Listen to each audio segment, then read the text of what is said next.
ದಕ್ಷಿಣ ಕನ್ನಡ ಜಿಲ್ಲೆಯಲ್ಲಿ ಮುಂದುವರಿತಾ ಇದೆ ಮಳೆಯ ಆರ್ಭಟ. ಎಎಂಆರ್ ಜಲಾಶಯದಿಂದ ಅಪಾರ ಪ್ರಮಾಣದ ನೀರು ರಿಲೀಸ್ ಆಗಿದೆ.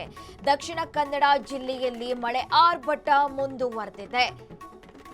ಎಎಂಆರ್ ಜಲಾಶಯದಿಂದ ಅಪಾರ ಪ್ರಮಾಣದ ನೀರು ರಿಲೀಸ್ ಆಗಿದೆ. ಬಂಟ್ವಾಳದ ಕೆಲ ಪ್ರದೇಶಗಳು ಜಲಾವೃತ ಆಗಿದೆ. ಜನರು ಪರದಾಡ್ತಾ ಇದ್ದಾರೆ.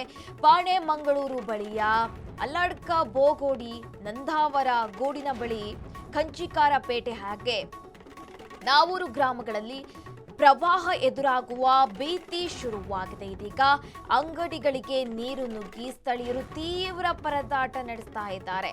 ನಿನ್ನೆ ರಾತ್ರಿಯಿಂದ ನೇತ್ರಾವತಿ ನದಿ ನೀರಿನ ಪ್ರಮಾಣ ಕೂಡ ಹೆಚ್ಚಳ ಆಗಿರುವಂತಹದ್ದು. ದಕ್ಷಿಣ ಕನ್ನಡದಲ್ಲಿ ಮಳೆ ಆರ್ಭಟ ಮುಂದುವರಿತಾ ಇದೆ. ಇನ್ನು ಎಎಂಆರ್ ಜಲಾಶಯದಿಂದ ಅಪಾರ ಪ್ರಮಾಣದ ನೀರು ರಿಲೀಸ್ ಆಗಿದೆ. ಬಂಟ್ವಾಳದ ಕೆಲವು ಪ್ರದೇಶಗಳು ಕೂಡ ಜಲಾವೃತ ಆಗಿರುವಂತಹದ್ದು ನೀವು ದೃಶ್ಯದಲ್ಲೂ ಕೂಡ ಗಮನಿಸ್ತಾ ಇರಬಹುದು. ಯಾವ ರೀತಿಯಾಗಿ ನಿರಂತರವಾಗಿ ಮಳೆಯಾಗ್ತಾ ಇದೆ. ತೋಟಗಳು ಪ್ರದೇಶಗಳು ಕೂಡ ಜಲಾವೃತ ಆಗಿರುವಂತಹದ್ದು. ಜನರು ಕೂಡ ಏನು ಪರದಾಟ ನಡೆಸ್ತಾ ಇದ್ದಾರೆ. ಕರಾವಳಿ ಭಾಗದಲ್ಲಿ ನಿರಂತರ ಮಳೆಯಾಗ್ತಾ ಇದೆ. ಅಪಾರ ಪ್ರಮಾಣದ ನೀರು ಕೂಡ ರಿಲೀಸ್ ಆಗಿದೆ. ಬಂಟ್ವಾಳದ ಕೆಲವು ಪ್ರದೇಶಗಳು ಜಲಾವೃತ ಆಗಿದೆ. ಜನರು ಕೂಡ ಪರದಾಟ ನಡೆಸ್ತಾ ಇದ್ದಾರೆ.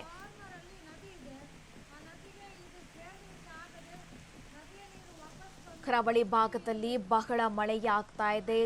ಜನರು ಕೂಡ ತೀವ್ರ ಸಂಕಷ್ಟಕ್ಕೆ ಎದುರಾಗಿರುವಂತಹದ್ದು. ಎಎಂಆರ್ ಜಲಾಶಯದಿಂದ ಅಪಾರ ಪ್ರಮಾಣದ ನೀರು ಕೂಡ ರಿಲೀಸ್ ಆಗಿದೆ. ಪಾಣೆ ಮಂಗಳೂರು ಇರ್ಬೋದು, ಹಾಗೆ ನಂದಾವರ ಗೂಡಿನ ಬಳಿ ಕಂಚಿಕಾರಪೇಟೆ ಹಾಗೆ ನಾವೂರು ಗ್ರಾಮಗಳಲ್ಲಿ ಪ್ರವಾಹ ಎದುರಾಗುವ ಭೀತಿ ಕೂಡ ಈಗ ಎದುರಾಗಿರುವಂತಹದ್ದು. ಹಾಗೆ ಅಂಗಡಿಗಳಿಗೆ ನೀರು ನುಗ್ಗಿ ಸ್ಥಳೀಯರು ಪರದಾಟ ನಡೆಸ್ತಾ ಇದ್ದಾರೆ. ನಿನ್ನೆಯಿಂದ ನೇತ್ರಾವತಿ ನದಿ ನೀರಿನ ಪ್ರಮಾಣ ಕೂಡ ಹೆಚ್ಚಳ ಆಗಿರುವಂತಹದ್ದು. ಧರ್ಮಸ್ಥಳ, ಬಂಟ್ವಾಳ, ಕರಾವಳಿ ಭಾಗದಲ್ಲಿ ಭಾರಿ ಮಳೆ ಆಗ್ತಾ ಇದೆ. ಇದರಿಂದ ಜನರು ಕೂಡ ಪರದಾಟ ನಡೆಸ್ತಾ ಇರುವಂತಹದ್ದು. ಕೆಲವು ಗ್ರಾಮಗಳು ಕೂಡ ಇಲ್ಲಿ ಜಲಾವೃತ ಆಗಿರುವುದು ದೃಶ್ಯದಲ್ಲೂ ಕೂಡ ನೀವು ಗಮನಿಸ್ತಾ ಇರಬಹುದು. ನೀರಿನ ಪ್ರಮಾಣ ಕೂಡ ಹೆಚ್ಚಳ ಆಗಿರುವಂತಹದ್ದು. ವಾಹನ ಸಂಚಾರದಲ್ಲೂ ಕೂಡ ಅಸ್ತವ್ಯಸ್ತ ಆಗ್ತಾ ಇರುವಂತಹದ್ದು. ಜನರು ಕೂಡ ತೀವ್ರ ಪರದಾಟ ನಡೆಸ್ತಾ ಇದ್ದಾರೆ. ದಕ್ಷಿಣ ಕನ್ನಡ ಭಾಗದಲ್ಲಿ ಭಾರಿ ಮಳೆಯಾಗ್ತಾ ಇದೆ. ಹಾಗೆ ನೇತ್ರಾವತಿ ನದಿ ನೀರಿನ ಪ್ರಮಾಣ ಕೂಡ ಹೆಚ್ಚಳ ಆಗಿರುವಂತಹದ್ದು. ಇನ್ನು ಅಂಗಡಿಗಳಿಗೆ ನೀರು ನುಗ್ಗಿ ಕೂಡ ಸ್ಥಳೀಯರು ತೀವ್ರ ಪರದಾಟ ನಡೆಸ್ತಾ ಇದ್ದಾರೆ.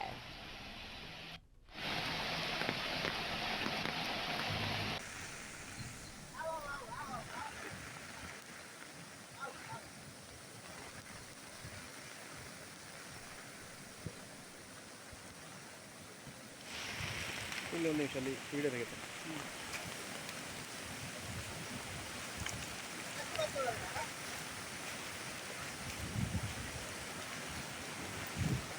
ಕಣಿ ಎಲ್ಲಿ ಇಳಿಯುವಂತ ಹೌದು.